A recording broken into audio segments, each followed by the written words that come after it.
When we first moved to Seattle, we lived right on the outskirts of the zoo, so I would run by every morning and always intrigued by wild animals. And as much as I love big wilderness areas and wild places, zoos have always been a wonderful part of our family's life, just because it's such an incredible place to come see those animals. The zoo is a place where everybody can come to. It's parents and their children, it's grandparents and their grandkids. It's a wonderful resource that people feel safe to come to and to learn more about the natural world.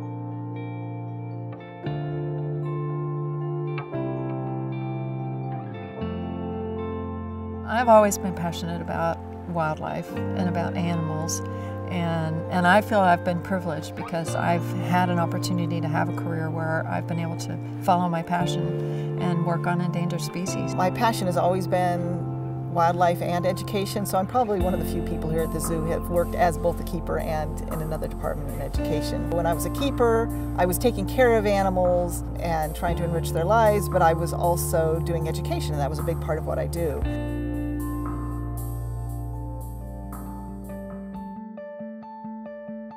The Living Northwest program is a conservation-based program with the intent of preserving threatened and endangered species and their habitats. It seeks to engage community involvement and evaluate the resources that are available in the Pacific Northwest and network those resources to really develop a synergy for protecting wildlife and engaging conservation issues. The zoo's been an incredibly important partner for all the recovery work that we did. We've worked with the zoos on Oregon spotted frogs. They've been very involved in wolf recovery and conservation.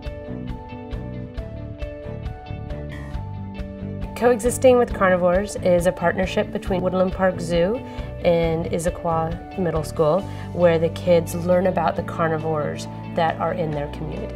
My favorite thing about science is that you can ask anything, and when you find something out, it leads to another question. And Coexisting with Carnivores drives the love of science for the students.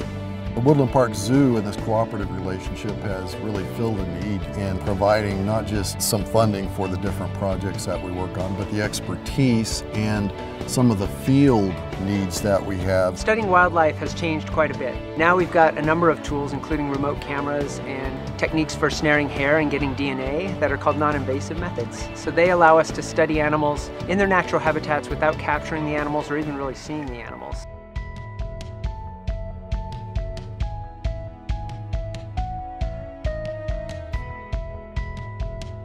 As people get older, especially these kids, what sometimes gets lost is they don't continue to make those connections with wild places. What I would really like to see people doing is continuing to get out there and make those connections so that it really does become a larger, more holistic thing. What I've come to appreciate is the fact that we really have a deep philosophical appreciation for wildlife habitats, and the need to protect those into the future. I think there's no better use of resources than to put it toward trying to recover species in our own Northwest landscape. And we know from past experience that when we have the resources to apply, we can save these species.